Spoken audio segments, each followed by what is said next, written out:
From the Surveyor Newsroom in sunny Miami, welcome to the Miami Real Estate Podcast, your home for expert insight on all things Miami real estate. Hi, and welcome to today's episode where we're diving into the state of the Miami condo market with a true expert in the field. Joining us is David Podein, an equity partner at Haber Law, where he's been a key player since 2009. As the chair of the Real Estate and Transactional Department, David's expertise spans community association representation, real estate, and construction law. His work with developers, investors, and community associations offers him a unique and practical perspective on the market. So, David, it's great to have you here. Thank you so much for having me. It's great to see the office. Absolutely beautiful. You guys are right here in Brickell. All the action, amazing projects coming up across the street. Legacy projects outside the window. Couldn't be happier to be here. Likewise, it's a special energy in Brickell, right? And it's fitting because today we are talking about the state of the Miami condo market, a little health check. So my first question for you is, very simply, what is the state of the condo market in your opinion? I think the state of the condo market, you have to look at different bands of the market. Mm-hmm. You can't just say the Miami real estate market in general. You can't just say the condo market in general. You got to look at the different bands, because I think it's really instructive to dive into it. So you have obviously the high end of the market here in Miami. We have some of the best real estate in the world, some of the best product that's been delivered and that's coming online. And that's performing extremely well. You see at very high end projects, existing and new construction prices are really pushing into a new level that, just a couple of years ago, even in the COVID boom, people would have said, hey, really? You think you're going to get $5,000 a square foot? So I think at the high end of the market, you're still seeing very strong sales. You're seeing incredible product coming online. And then in the middle slice of the market is still performing well. We still have, there's a lot of noise in terms of, we can get into it. There's all these new condo regulations. There's some factors that are making it more expensive. But we still, I think the overall story is like there's still tremendous tailwinds for Miami. We're battling some headwinds, but it's kind of like cycling. Sure. I think overall, like there's a stronger tailwind here in the Miami market, and the middle market is facing. We have some new reserve requirements. We have some new recertifications that require expensive repairs, but that's all going to work its way through the market, in my opinion. Sure. And so you talk about the bands, high end being, let's say, the A market, the middle, which you say still doing well, would be, I guess, the B. And then so the C's is kind of like the third would be the older. There definitely is those headwinds are stronger at the lower end of the market, where you have many buildings, they've kicked the can down the road. For many years under the law and the governing documents of the buildings, the unit owners could vote to waive their reserves, put off, saving money for those projects they would need down the road. And many buildings simply have just put off their recertification project, put off the pain of doing these big special assessments and these repairs. And one of the unfortunate parts about construction and repairs in these high-rise buildings is a lot of times the cost of the repair projects, they increase exponentially. So if you start putting it off 1, 2, 3, 4, if you put it off many years, that project really becomes expensive when it's time to do it. So that's a lot of kind of what we're seeing in sort of the middle to lower part of the market is, you have buildings that have these recertifications coming up. They have reserves to fund. And then obviously the lending market is a little bit more expensive now with interest rates. But, we're starting to see them come down a bit. Right. And, everyone in the real estate market is getting a little excited about that. Yeah, we're looking out for that. And so one of the questions that we have in here and that we're starting to look into the data is what percentage of the market is really that? We kind of wonder, is that much of an issue with the existing condo inventory out there for sale? Or is it just kind of a splashy headline? I think it's a mix of both. It'd be tough to speculate. I mean, I've seen numbers that, there's something like 30,000 condos in the state of Florida that are subject to these new laws and regulations coming in. So it's tough for me to speculate like what percentage and where they are within the market. But, it certainly makes for a clickable, shareable headline to say, wow, this building in Miami Beach has a $25 million assessment. It's like, those stories never dive into the history of the building. It's like, how many times did they waive reserves? How many Mm, times did they put off their capital repair projects? Like, where's that building actually in its life cycle? sure. How many years of sort of favorable budgets and lower assessments did those unit owners enjoy to now put it off for now? And yes, those needs are accelerated and exacerbated with the new laws, but a lot of these stories, they don't really tell all the details in the Hmm. full history. Speaking of the details, let's move into sort of advice for those looking to purchase a condo. So, given these variables in play, what advice do you have for purchasers? What should they be looking out for? What should the realtors be advising them on? I think the theme there is to dig deeper, to do some more due diligence, work with a realtor that knows the building, knows what's going on the buyer's side, maybe even get your attorney involved a little bit earlier, and look at where is this building in its life cycle? What's going on? Do they have assessments coming up? Where are they with the reserves? Do they have construction? Do they have a loan? Kind of what are you getting yourself into? I've been counseling clients and realtors saying, almost treat it when you're buying a condo as if you're making an investment in a company. Because really, you're going to become a member of a not for profit corporation, the condominium association. It's kind of like joining a business, it's kind of like buying into a business. So if I was going to become a part owner of Cervera Real Estate, I'd want to say, hey, can I see the financials? I want to see your budgets. I want to see income, profit and loss. I want to see your governing documents for the company. And so really the theme is, dig deeper, dive in more, and do more homework. Right. And so, what are some of the things to keep in mind then as you're doing your homework? What are things that you want to be looking for, or looking, or that's sort of a red flag? So first, you want to see, where is this building in its life cycle? Is this new construction that's been delivered that's going to be turned over? So you might have some of the classic condo association versus developer turnover issues and resolving maybe some defects or some things there.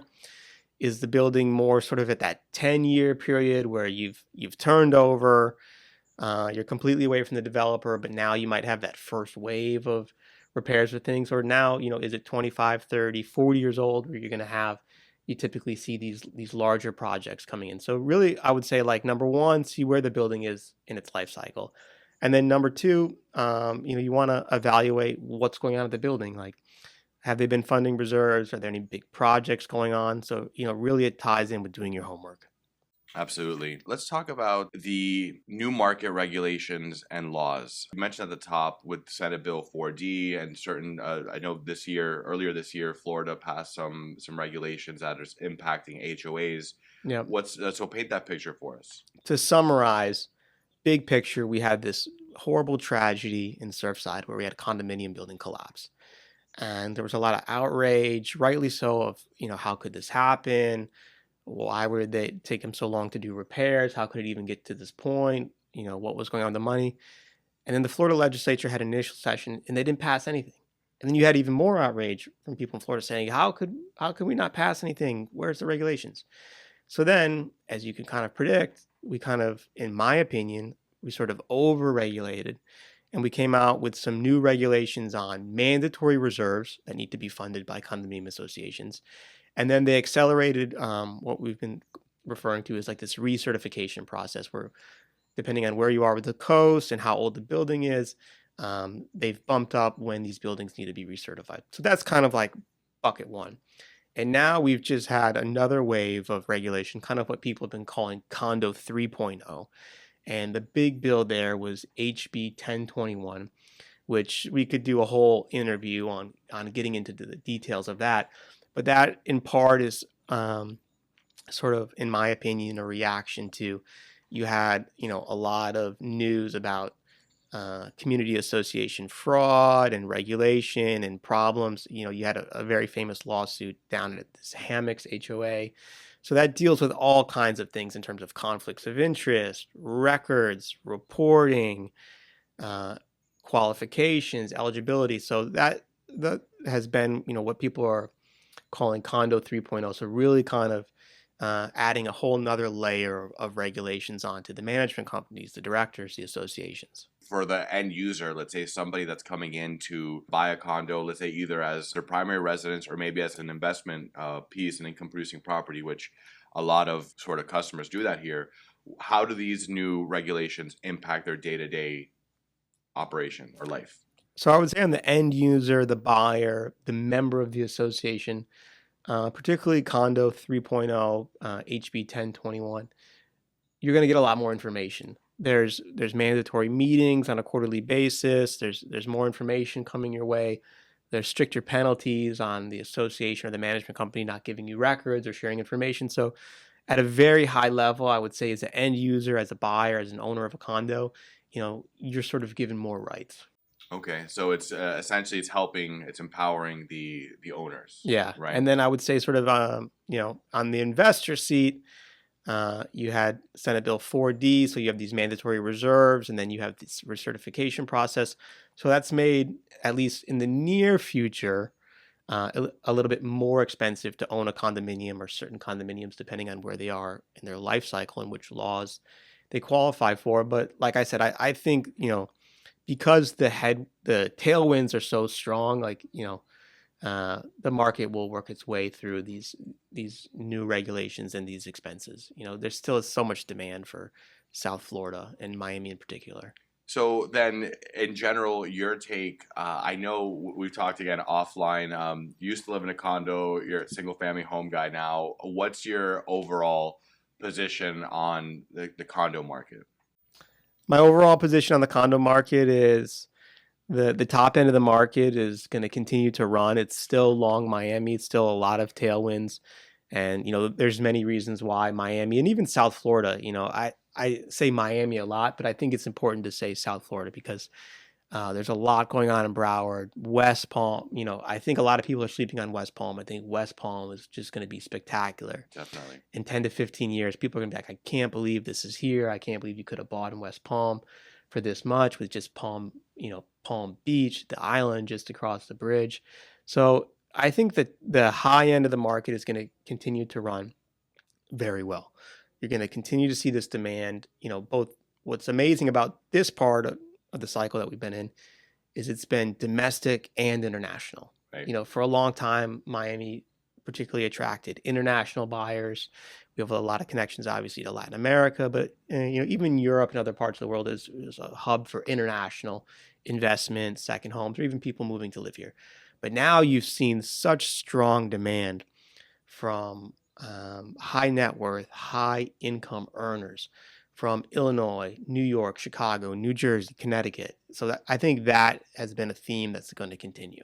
Absolutely. It's kind of COVID opened up the eyes, let's say the doors to the US market, and the international demand stays strong, right? Yeah. Let's talk a little bit about costs, because I know, it's no secret the costs have gone up, carrying costs in condos. What are some of the main reasons for that? And is there any light at the end of the tunnel here for condo owners? So if I had a crystal ball and I could get some answers about the condo market, the number one thing I would ask is not, hey, how are we going to get through these reserves and these repairs? Like, that's going to work its way through the system. And overall, for the most part, that's needed at these buildings that qualify. But my main concern, but if I had the crystal ball, was, how are we going to get insurance under control? So insurance is one of the number one cost drivers at condominium associations these days. We've had, really skyrocketing insurance costs at many buildings. So that's a big driver. We've had some inflation in the U.S. economy, which works its way into just the overall budget of the condominium association because of things they have to purchase, of the staff they have to hire. And like I said, you've had these reserves they have to fund and repairs to do. So those things are really putting a lot of pressure on condominium budgets.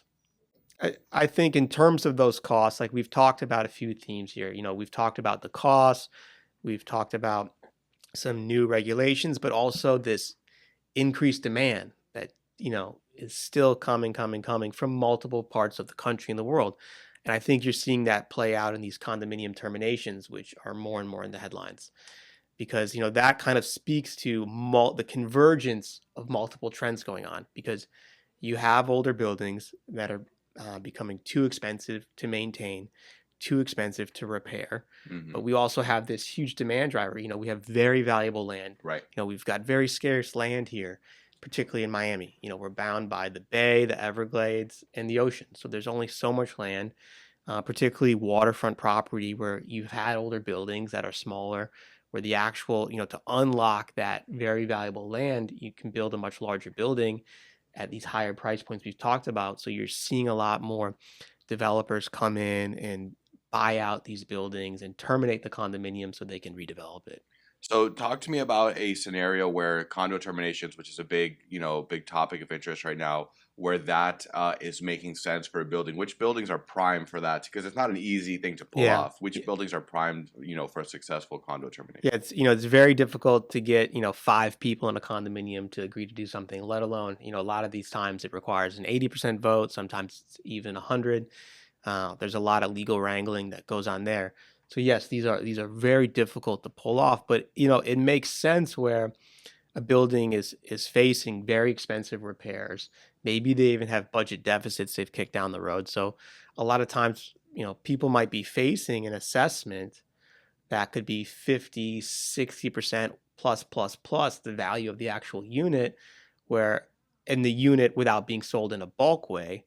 And then people might say, hey, if we all band together and sell so we can actually unlock the value of this dirt, this beachfront property, wherever the building might be located, that's sometimes where you start to see these make sense because people are able to achieve a higher price point than they would just on an individual sale. Particularly, sometimes these units are being sold now where there's a pending special assessment and buyers are saying, hey, seller, I want that to come out of your side of the Hmm. closing statement. So I think it makes sense sometimes in these buildings where they're facing very expensive assessments. They have extremely valuable land.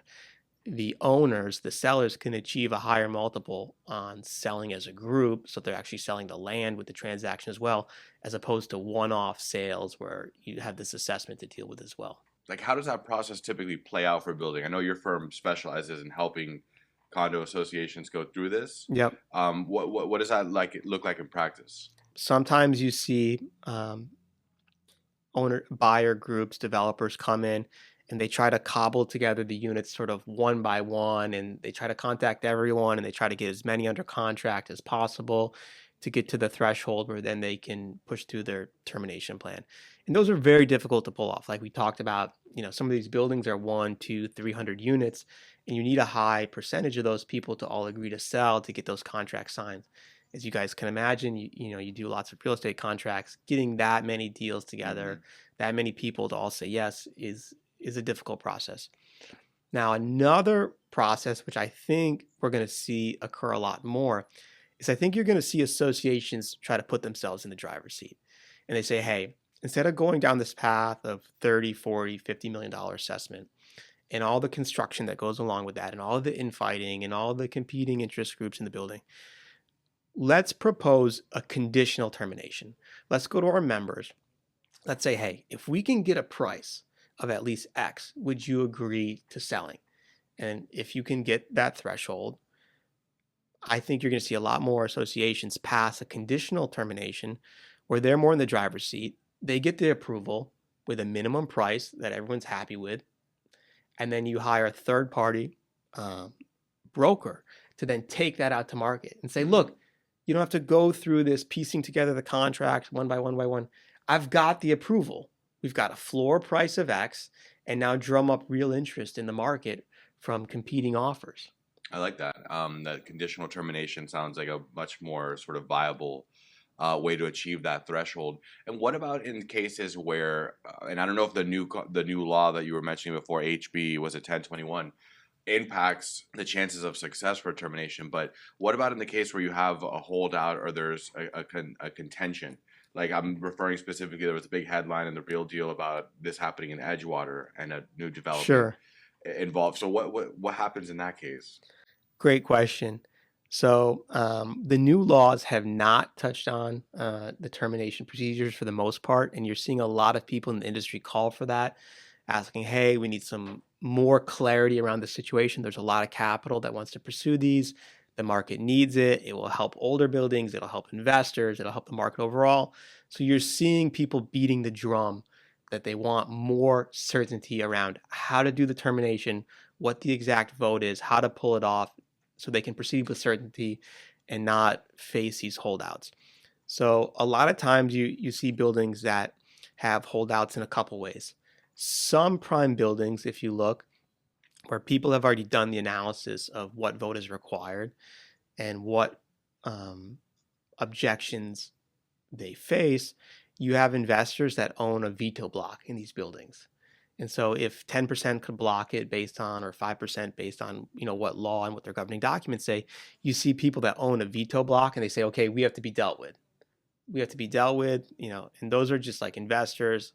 They're just looking at the numbers on Excel and what they're going to make as a return.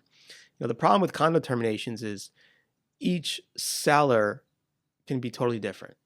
You can have my grandmother who lives there, who her whole life is within 5 blocks of the building, and that's where her memories are, and you can pay her 3x on her money, and she doesn't care because she doesn't want to move somewhere else. She doesn't want to move at all. Her friends, her community, Right. Is all right there.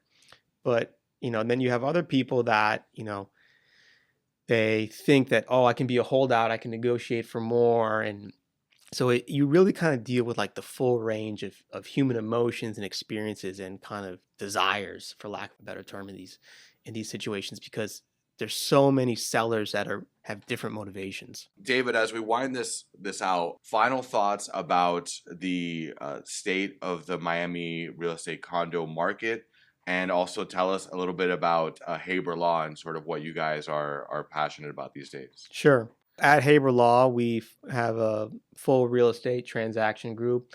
We represent buyers and sellers in high-end residential transactions. We're licensed to do title and write title with all the big companies. On the commercial side, we have a lot of experience in land acquisitions, value-add transactions, ground-up development. We also have a heavy practice representing banks and lenders to real estate projects as well.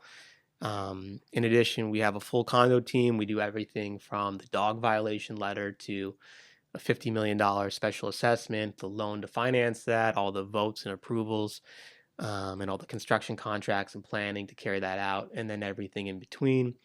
And then in addition, we have a litigation team that focuses a lot on business litigation, real estate litigation, as well as construction litigation. So that's kind of what we're doing over at Haber Law, or we're over in Wynwood. I've been working there for about 15 years now. We just expanded with an office in Broward and Palm Beach. So we're growing, and we're always looking for talented people that want to join the team.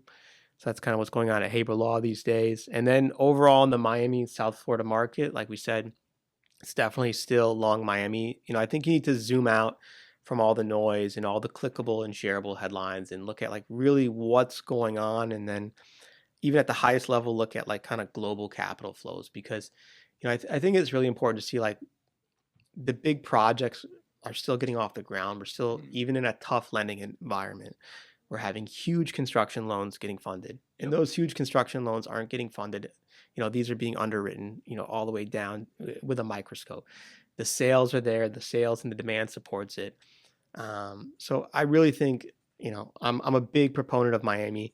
There's a lot to talk about in terms of some very specific headwinds that the market faces, that the condo market faces, that, sort of Class B and Class C condominiums face. But, really look overall at Miami. If you really zoom out at our growth and at the demand, it's just phenomenal. Yeah, absolutely. Long Miami all the way, right? So, ladies and gentlemen, we're going to leave it there. This was David Podein with Haber Law. David, thanks again for coming and sharing your insights with us. If you are in a condo association, or you have questions related to everything David mentioned here, you need title, you need the dog letter written, make sure to give them a ring. David, thanks again. Thank you so much for having me. Beautiful office here, and I want to thank the team for setting this up. It's really a pleasure. Absolutely. So for all of you listening, thank you again. We'll see you soon. And remember, until then, here in Miami, the future is always bright. Take care, folks.